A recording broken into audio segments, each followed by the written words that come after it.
Hi, I'm McDonald and welcome to my drum tuning video.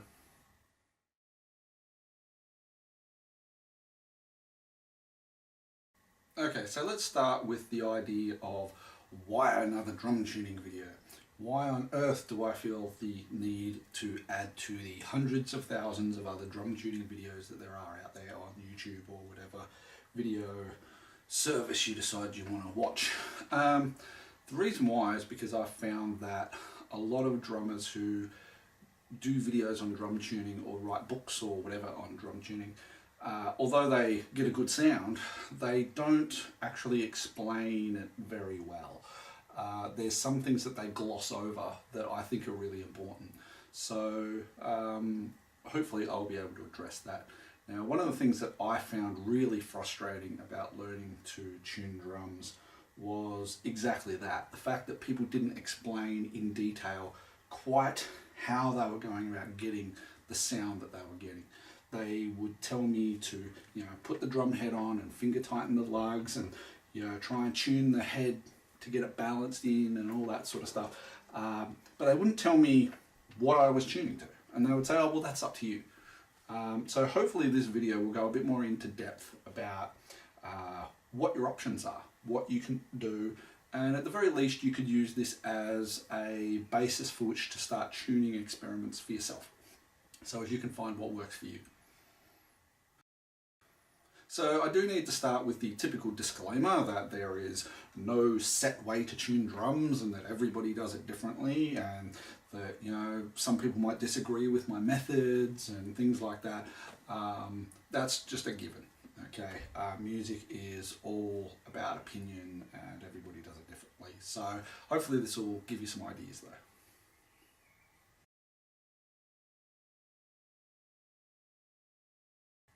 So what we've got to do is figure out what is tuning, or ask the question, what is tuning?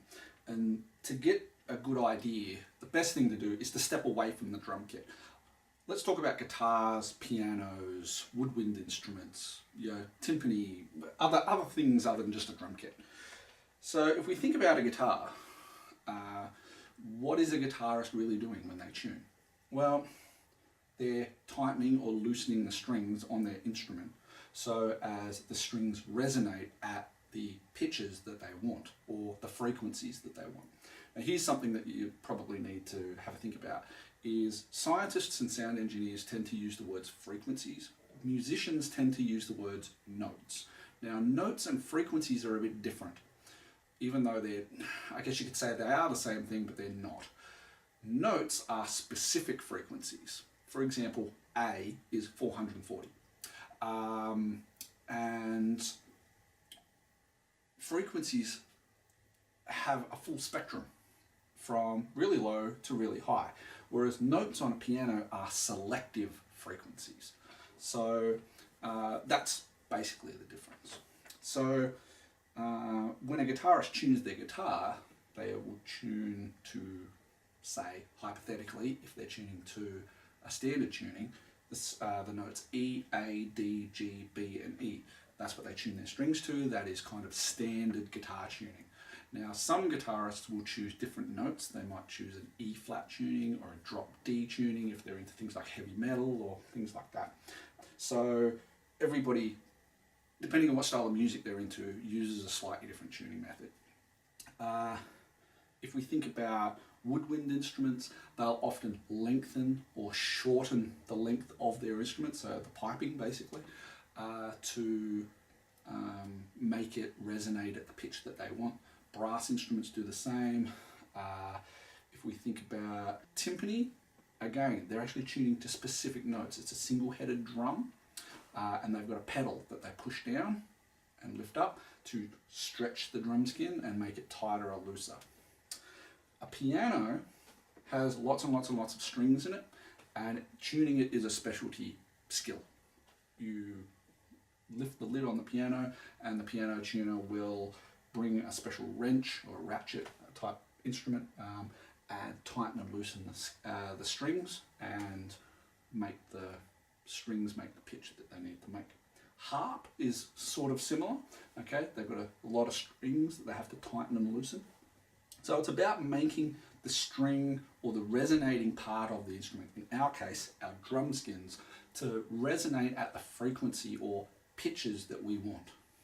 Now here's the thing that a lot of drummers don't explain when it comes to tuning drums.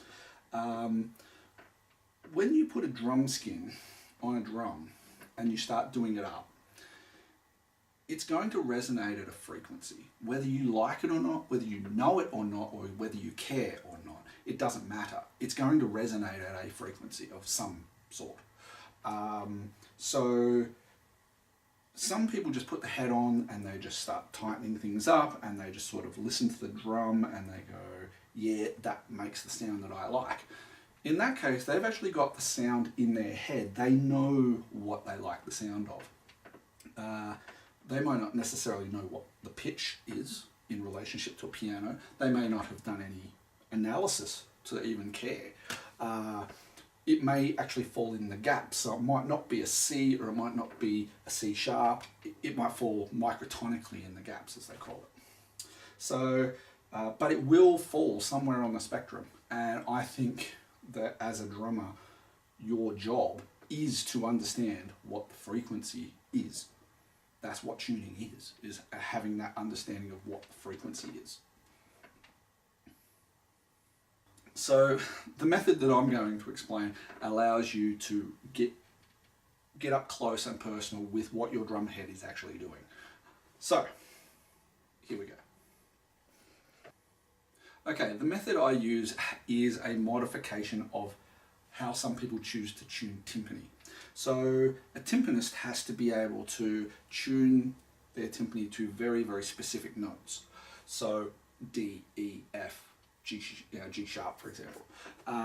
And they use the pedal to be able to adjust that. And they've got to have really good ears and a good sense of pitch to be able to make sure that the drum is resonating at the right pitch. Because the whole point of a timpani is to resonate at pitch. The same as concert toms. So what we've got to do is try and find a way of not just hearing, but being able to figure out the exact pitch or frequency that this head is going to resonate at. And here's a little trick. What some timpanists do is they tap the drum skin or the timpani skin very, very lightly. And if you lean in really close and you hum the note that you hear, if you're humming the note exactly right, the timpani will resonate. It's called sympathetic resonation. Sympathetic resonation is the same thing that causes your snare drum to buzz when you are playing with a band and the bass guitarist hits a note and it sets off your snare drum. That's sympathetic resonation. Everything has a resonant frequency. It's just a matter of whether you can find it or not. So what we've got to do is figure out what the resonant frequency to your drum head is, and here's how we go about finding it.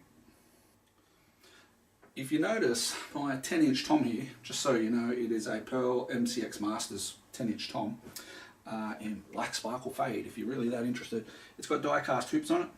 I'm using an Evans G2, which is a dual play head, and it's got a brush finish on it. To be brutally honest, as far as when it comes to drum tuning, that's kind of irrelevant. Finding the frequency is different to dealing with the resonance. So I'll get into that in a minute. But to find the frequency, what we've got to do is think of the drum as a sound.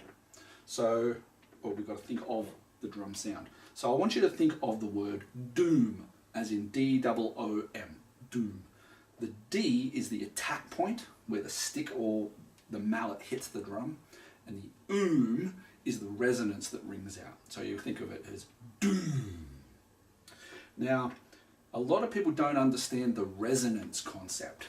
So this is and they can't control it because they don't know how to tune their drums. So what they do is, the first thing they do is stick gaffer tape or tissues or muffling or something on their drum to kill the oom part, because they can't control it, they don't understand it. The whole point of tuning is to learn to control the oom. So, what is the oom? Right, so what we're going to do is, there's a couple of different ways you can do this. I've got my method. I'm just going to stick my finger on sort of just off center, and I'm just going to rub it across the drum. And that's just going to cause the drum to boom and resonate. Now, if I stick my head close to the drum and I hum that note when I hear it, and it might take a couple of goes, if I hum that note correctly, that head will vibrate in response to my voice, and the resonance will ring for as long as I'm humming. So let's see if I can do it. Now, I happen to know that this drum is usually tuned to G. There. So it's the G just below middle C. Now, because I know that, I'm going to be able to zero in on that pretty quickly. If you're unsure, or your drum has never really been tuned, you may have to do a lot of searching to figure that out. And here's a little trick.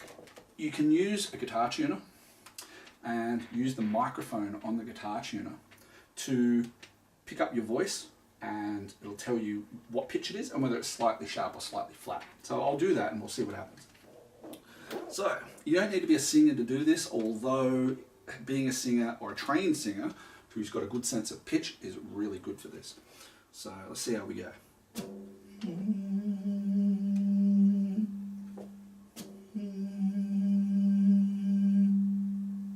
Okay, I don't know if the microphone can pick up the resonance of the drum, but that's resonating at G, just a tiny little bit above G. So on the meter, it's actually, instead of reading here, it's reading that light there. So it's just a fraction above. Nobody would be able to tell the difference. If somebody can tell the difference, they've either got perfect pitch or they're just unreal with their sense of pitch identification. So that's at G. Now, the other thing that you can do is hit the note G, and if you hum that into the drum and it resonates, you know it's a G. Don't know if you can hear that, but there it is.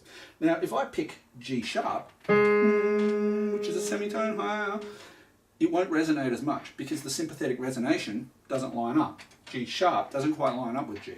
So it resonates a tiny little bit, but not much. Let's go to F sharp, which is F sharp, which is just below the G.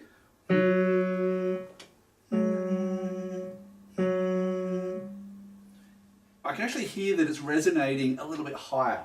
So it's somewhere between the G sharp and the F sharp. Well, guess what's between G sharp and F sharp? G. So, okay. So that tells me that it's at G. You could do an octave, and that has caught me out a couple of times. I've hit the G and I've accidentally hit this G and it's still rung, and I've gone, oh, it's a G, and then I've realised, hang on a second, I'm playing the octave above, I'm too high. If you find the exact note, not the octave, it'll ring louder at the exact note than it will at the octave, just so you know. Alright, so once you've found where the drum is resonating, then you can obviously figure out whether you want to bring it up higher or bring it down lower. It's as simple as that. Now, when some people talk about getting their drum skins in tune with each other, this is what they're talking about. So they're saying, okay, I like this drum at G, and then I'll flip the drum over and I'll tune the head below, or the resonant head, to the same pitch. So that's at G as well. Why? Because I tune both heads exactly the same. Some people don't. Some people like their bottom head being a little bit lower than their top head, so they might be a third below. So it might be, okay, they might want it at the E, or they might even want it higher, so you might want to tune it to the B, or any other note on the piano that you like, and you would experiment and just figure out, okay, this one's at G, what happens if I tune this one to A, and then A sharp, and then B, and then C, and oh gee, I like that sound, so you keep it there. Or you can mess around with as many combinations as you want. So the reason why I personally tune the tuning that I do is because I personally think that if I tune the top head to G and the bottom head lower, i.e. E, it sounds like a singer who's aiming for a note, misses the note, and decides to pitch bend it down. So they go, doom. Or if I tune the bottom head higher, it goes, doom, you get a pitch bend up. And to me, I can hear that, and it sounds off somehow. It sounds like I've gone for one note and missed and corrected it. However, it does make the drum sound thicker in sound. It gives it a broader sound. So if we go, but then I do this, it's almost chordal. So it has a broader sound, and that some people like that. They like that big, thick, resonant sound. So that's something for you to think about. So I find that having two different pitches just upsets my ear, so I don't tune it that way. Now, if I was playing in a heavy rock band or something, I might go for that because I want that big, thick, heavy sound. The other thing is that I like to think of tuning not just as a way of getting the heads to resonate where I want. I also think of it as cleaning the air. You're getting rid of all the unwanted frequencies that you don't want. So what this does is it cleans the air, and this drum having a limited sort of resonance in frequency or a limited space on the spectrum by only being tuned in sort of G area, it means that all the other instruments in the band, the bass, any other instruments I'm playing with, have their space on the frequency spectrum. I'm not just obliterating every single frequency on the spectrum and going, hey, listen to me, I'm the drums. I become an instrument within the spectrum of instruments, as opposed to just having heaps and heaps of frequencies going everywhere. Now, this gets into the concept of dampening, which I'll come back to in a couple of minutes. Okay, so after you've experimented a whole heap and you've decided that, okay, you like this pitch, you like this drum head at one pitch, you like this drum head at the other, then you've sort of come up with an idea of how you like that drum to sound. But one thing we haven't spoken about is how all the drums work together as a package. So one thing I want you to think about is, well, why have I tuned this drum to G? Why G? Why not something else? And the reason why was because I was messing around with my floor tom and I realized the sound of my floor tom sounded good at A. Alright, that's my 16-inch floor tom. I just found that it sounded good. And then I built the rest of the toms on top of that. So I came up. So I went A, that's my 16-inch floor tom. Then my 14-inch floor tom is C. Then my 12-inch tom is E. And then that made my 10-inch tom G. Now, so when I play my toms, 10, 12, 14, 16, I basically get this effect. Okay, I get a melodic sort of sound. And I have messed around with the tuning of my drums and slid the whole scale up or down. So, yeah, I've tried C, A, F, D, B, things like that. And messed around with sort of the whole spectrum, the whole pitch spectrum of the drums. As for the bass drum, I'll often aim for an F, but the pitch of a bass drum is so low and there's usually a bit of dampening in it, so chances are you're not going to be able to figure out exactly where the pitch is. I tend to put it somewhere around an F if I can. That way I get G, E, C, A, F as I come down. So it sounds nice and melodic coming down. So that's the concept of why I tune that drum to G. And depending on what gig I'm doing and what shows I'm doing and what type of bands I'm in, the tuning will change. So that gives you an idea of where I'm at with that. Okay, now let's talk about dampening. I fell into the trap, like many drummers years ago, of relying on dampening a lot. If you notice, there's no dampening on this drum at all. I don't use it. Dampening, what it basically does is it cuts the resonance shorter. That's really all it does. So if your drum goes doom, you might not want doom. You might want doom or doom. You want that to cut off a little bit. So that's where the dampening comes in. So it's G or G. Okay, so you can put little things on your drums to sort of shut down the resonance. Some people use a little bit of gaffer tape. That's the cliche thing. Some people go really extreme and they put tonal rings or things like that. You can buy all sorts of specialist little items, like moon gel is a common one. There's some different brands of that sort of stuff out there where it's like a rubber silicone stuff that you stick on the drum and it just sort of trims off some of that resonance. So that's one of the concepts. So a lot of people who have learnt to tune their drums well and have a lot of experience, they don't actually use that much dampening. They have their drums open, as they like to say. That way they can ring, because a lot of that resonance will blend in with the rest of the band. And if the drums sound good, it's not going to matter. It's like a singer singing in a band. It works. So you don't need to shut down that resonance. I will use a little bit sometimes if I'm playing in a big resonant hall, like the stereotypical sort of RSL hall with the polished floorboards and brick walls, and it's just a really live sound, lots of sound bouncing around. I'll often dampen down the drums a bit just to trim the frequencies and stop so much stuff coming out of the drums, and thus reducing the amount of resonance around the room anyway. I'll even do that with cymbals as well. I'll put a little bit of gaffer tape sometimes on a cymbal. I don't do it very often, but that's another thing to think about there as well. Now, as for bass drums are big and boomy, and they've got lots of resonance to them because there's a lot of drum skin vibrating back and forth. So this is the reason why a lot of people will put baffling or muffling or dampening in bass drums. The stereotype is to stick a pillow in there. If you understand drum tuning properly, you shouldn't need a pillow. There's a lot of drum skins out there nowadays, whether it be Evans or Remo, whatever brand you decide you want to use, that have foam inserts or bits of padding stuck to the drum, or you can get like a folded up tea towel and stick it inside the drum if you've got a hole in the front, a mic hole in the front of the bass drum. So you can do little things like that. You don't need to go sticking a massive pillow or doona or bedspread or something in your drum. Although some people like that sound.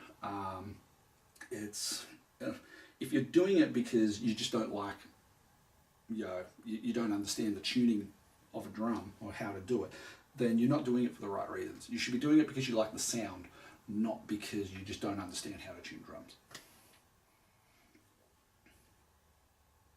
So when it comes to bass drums, my personal bass drum, I've got a 22-inch bass drum, and I've got an EMAD 2 with the large foam ring for the batter head, and the front resonant head, I've got the EMAD resonant with the little foam insert as well. And then that's still not quite enough muffling for me, so I get it's like a little tea towel, little black piece of material about the size of a tea towel, and I fold it up and I stick it in the drum, and that's it. That's all I put in there.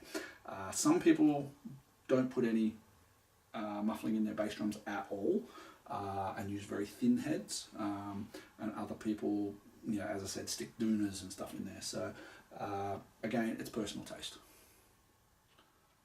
So when it comes to dampening, think about the resonance of the drum. Are you sticking dampening on the drum because you just straight up don't understand and can't control the resonance, or are you putting it on there because it cuts down the resonance a little bit and you like that sound? That's the thing to think about. Okay, one thing I want to talk about in regards to dampening is you will see some people who they don't understand tuning real well, so they will roughly tune their drums, whack a whole heap of gaffer tape on it, and then take it into the studio, and then they'll want a big reverberant sound, big resonant sound, so they'll whack artificial reverb on it. The problem with doing that is that you've got to remember that reverb, especially artificial reverb, is not resonance. Resonance of an instrument comes from the instrument itself. Reverb, especially artificial reverb, is an add-on. It's not the actual instrument. So having a resonant instrument with reverb on it sounds different to a drum that sounds like a cardboard box that's got massive amounts of reverb placed over the top of it. So resonance and reverb are two different things. And any good sound engineer will be able to tell you that and be able to explain the differences and how it works. Now let's move on to snare drums. Snare drums are a bit of a different animal for me. They have a completely different purpose within the drum kit, so I don't tune them the same way I tune my toms.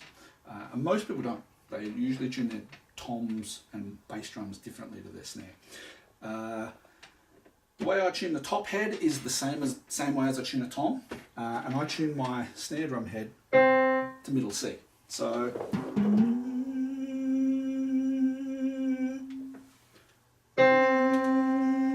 again, it's middle C. Why middle C? Because it sits nicely in the mix. It doesn't come up as high as the guitars and other higher instruments, and yet it's not as low as the other instruments. I have experimented with bringing this up as high as the E above middle C, but I find that that sounds a bit too doingy, a bit too almost timbali sort of sound. It's not my sound. So I tune the top head to middle C, and the bottom head is a bit of a different thing. The bottom head of a snare drum is mainly used just to make the snare drums crack. So I actually have to bring this up to be quite tight. And in doing so, I've got to remember that I still want it to ring or resonate musically. So I've actually tuned this drum skin to the E. So if I turn the snare throw off, now you won't hear the resonance, or at least I highly doubt it.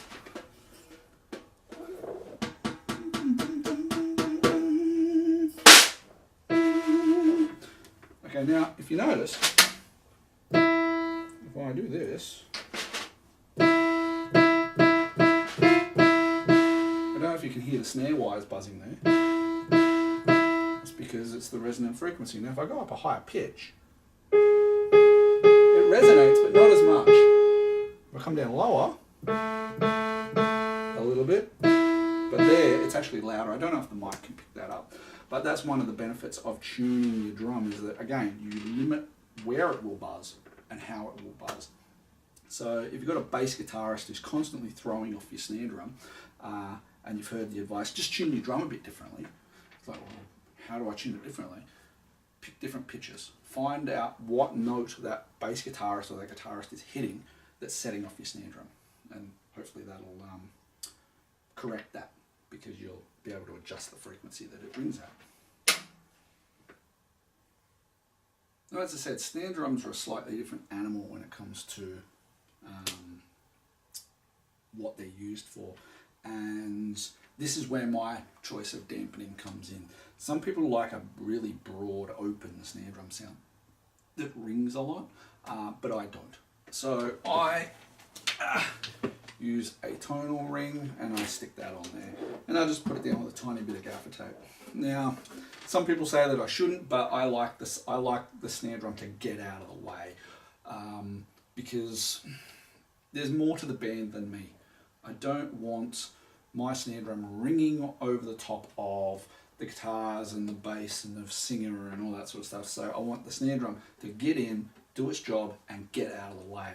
So I put a bit of dampening on it for that reason. So it gives the crack, it punches in that note, and then it's gone before anybody's sort of, you know, noticed, I guess. It's not going doing and sort of making a whole heap of mess of the mix. So that's the reason why I use dampening on the snare. The other reason why is because it gets played so much. You can hit a snare drum 5, 6, 7 times a bar. So every bar of music, 1, 2, 3, 4. You may have hit that snare drum 6 or 7 times during that time, with little ghost notes or even rim shots and things like that. So if it's ringing like crazy, I want some clarity in the snare drum so those notes have a chance to be heard and not just, you know, be covered up by all the other notes that are being played. So in summary, I guess what I'm saying is that all the other drum tuning videos that you see are correct. There's nothing wrong with them. It's just, I don't feel that they go into enough detail about how to control the frequency or the pitch at which your drum is vibrating, and they don't show you how to learn to control that. They just tell you to put the head on and just tune it up to whatever pitch you want, and you know, miraculously you're going to have the sound that you want, which it's not that easy. So for me, with a lot of experimentation, sitting at a piano, tapping the drum, tightening things, loosening things, and stuffing around with my drums a lot, I found that my 10-inch tom sounded good at G, both heads tuned to G. The next 12-inch tom was E, 14-inch floor tom was C, and the 16-inch floor tom was A, and then the bass drum hung around well at F, although it's kind of hard to tell because the amount size of it. My snare drum is C for the batter head, E for the resonant head, and that allows for a nice melodic sort of sound.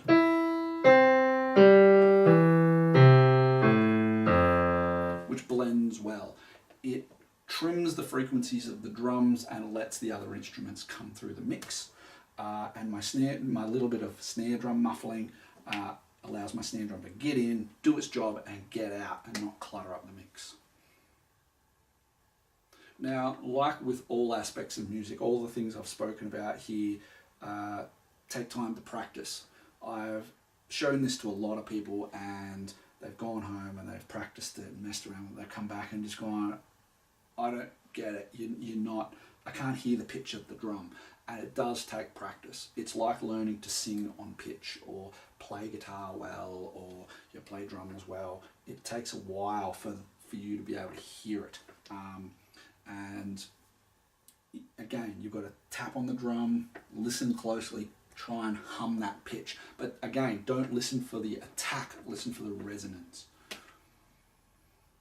Now, some people will scream at me for this, but I personally, with experience, have found that the whole cross-section tuning thing where you start here and then you come to here and then you go over this side and then you go over that side and you treat the whole drum like a wheel of like the wheel of a car or something, when you're having to change a tire.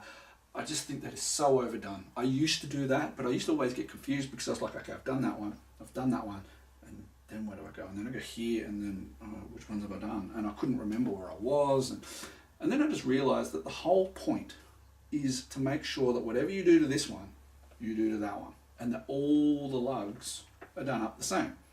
So it doesn't really matter if you go here and then here and then here and then here and then here and go around clockwise or anti-clockwise or cross-section. It doesn't really matter as long as you do the same thing to each one. So when I'm tuning, I'll put that on, I'll put the drum key on, and I will turn it, and then I will make sure I do exactly the same thing to that one and exactly the same thing. And it does come down to like a millimeter or a 2 millimeter turn. So if I'm at, say, F sharp on my 10-inch tom and I want to bring it up to G, I've only got to move that drum key a millimeter on every lug, and it can actually overshoot the G and go to the G sharp. So, and then I've got to sort of try and bring it back. So it can get very, very fiddly, and it can get very long-winded. I'll often tune my drums the night before a show, and this is one of the reasons why I like die-cast hoops, because they're very stiff, they're very strong, and the drum doesn't go out of tune very well, very much. One thing I do want to talk about here is the difference that I found between die-cast hoops and sort of your triple flanged hoops. Your triple flanged hoops bend a little bit more, and there's a benefit and a disadvantage to that. The disadvantage is they tend to go out of tune a bit quicker, or so I've found. But you've got more control over the whole area of the drum. So you may just need to tighten this one a little bit, and you can do that, and the hoop will flex just a little bit at that point to allow you to do that. Whereas with a die-cast one, they're so rigid that sometimes it can fight with you, and it's like, no, I don't care whether, if you tighten this one, it's going to affect these two and this one as well, because it's just so rigid. So there's a benefit and a disadvantage I've seen. So the triple flanged ones, you can get a little bit more flexibility out of it, which means once you learn to control that flexibility, sometimes they can be better than a die-cast hoop. I found the die-cast ones, though, hold their tuning a lot better. So the triple flanged, you've got more control over the tuning, but goes out of tune quicker, in my experience. Whereas the die-cast ones, they're harder to get in tune initially, but once they're in tune, they aren't going out of tune anytime soon. So I have actually tuned my drums, done a gig, put the drums in the cases, then pulled them out a month later, because I just haven't done any gigs for a while, and they've still been in tune. And I've gone, wow, that has never happened with a triple flanged hoops. So that's the thing I've found. So for me, die-cast has the benefit of it stays in tune longer, whereas the triple flange style allows for better tuning, but they go out of tune quicker. So it just depends, for me it depends on whether you want to spend time tuning the drum or do you want to spend more time playing the drum. So I'll just touch on cheap drums versus expensive drums. Cheap drums, usually harder to tune, go out of tune very quickly.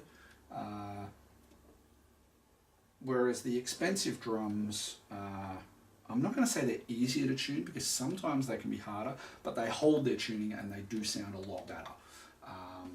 So yeah, that's what I found. So it's not just purely about the sound they make, but also how well they hold that sound. So I know that I can tune my drums and they don't just sound good, but they will hold their tuning for usually the whole gig and longer. As I said, I've packed up my drums, taken them out, and they've almost been in tune, or have been still in tune. I've hardly had to do anything to them. Whereas with a cheap set of drums, you tune it up halfway through the gig, they're out of tune. If you put the drums away and pull them out a week later, they're going to be completely out of tune. So yeah, that's the cheaper the drums, the more you've got to tune them, usually. Okay, I just want to touch on something, and that is the idea of tuning for feel. And what I mean by that is how the drum feels under your stick. Some people tune for feel. Tuning shouldn't be used for feel, in my opinion. A guitarist doesn't tune their guitar for feel. They might use different strings, they might buy a different neck, they might select their entire guitar based on the feel of the neck, and they might use different picks and things like that. But they don't tune their guitar for feel, they tune it for sound. Same with a piano player. They will buy a particular piano based on the mechanisms in the piano that allow it to be played, the size of the keys, the weights of the keys, all that sort of stuff. But they don't tune the piano to make it feel better, or not usually anyway. They tune it for sound. So tuning is about sound, not about feel. So that's one thing I'd like to point out, or get you to think about at least. I'm not saying that I'm 100% right about that. Some people choose to do that. The other thing is tuning for notes. There's nothing wrong with tuning what I refer to as microtonically. And what I mean by microtonically is if you understand violins, cellos, fretless basses, singers, you'll understand that they are what's referred to as microtonic instruments, meaning that you can actually play notes in between C and C sharp. There's actually frequencies in between there that you can tune to, or put your finger on and just bend it slightly to get it a little bit in or out of pitch. Now drums are technically the same. You can tune them microtonically. If you don't want to tune it to F, or you don't want to tune it to G, and you don't want to tune it to F sharp, you might find that the drum actually sits somewhere between F and F sharp. Nothing wrong with that if you're happy with that. In fact, sometimes I'll tune my snare drum not to middle C and not to C sharp, but somewhere in between the two. That way when the bass guitarist hits C, it doesn't set the snare drum off as much. When he hits C sharp, it doesn't set the snare drum off as much. But the chances of anybody being able to hear the difference between exact C and a little bit higher than C, but not C sharp, most people aren't going to be able to tell the difference. To them it'll just sound like C. And as the gig goes on, believe it or not, if the drum starts to go out of tune, it won't actually go out of tune. The tuning will drop, and it'll actually drop into pitch. So it'll actually start to sound better in theory. Okay, so I want to get into discussing tuning devices. Things like drum dials, which is a gauge that tells you how tight your drum skin is. I've used one. They do work. But what you've got to remember with those is that tension equals pitch. So what you want to do is figure out what pitch or frequency you want your drum at, and then look at the measurement and figure out, okay, if it's 89 on the gauge, that gives me an F. Okay, and then you can tune it to 89, and that'll be close to an F, and then you can fine tune it using your ear and the method that I've shown you there. So it is a quicker way of putting the drum on and sort of bringing it up to a rough tension, so you know it's going to be in the ballpark of where you want it. Then you've got tuning devices that have microphones on them, and the idea is that they pick up the frequency, which is the same concept, except instead of using your ear, you're just reading a gauge. So usually a digital readout will tell you that whatever the frequency is, and then you can make adjustments from there. I've found though with those sorts of things, they can pick up a lot of background noise. If there's a car driving past or a plane flying over, or sometimes it'll pick up frequencies that you weren't even aware were there. Sometimes it's just off. So I find that your ear is actually better. It takes time to train it, but once it's trained, it's usually a lot more accurate, a lot more reliable than a digital microphone gauge thing that tells you supposedly what the frequency is. I will use a guitar tuner with a microphone on it, but only to get me in the ballpark, not to actually zero it in exactly. I'll use my ear and a piano for that. Okay, I hope this has helped, or at least given you some ideas on what you can mess around with. Some people love these ideas and some people hate them. It's really up to you whether you want to mess around with them or not. I've seen cheap drums tuned using this sort of method sound far superior to $20,000 top end professional kits, because the person tuning the cheap end kit has used their ear and thought musically about their drums, not just put the head on, cranked it to what they think might sound good and then whack gaffer tape on it to cover up any inconsistencies. So yeah, so hopefully it works for you.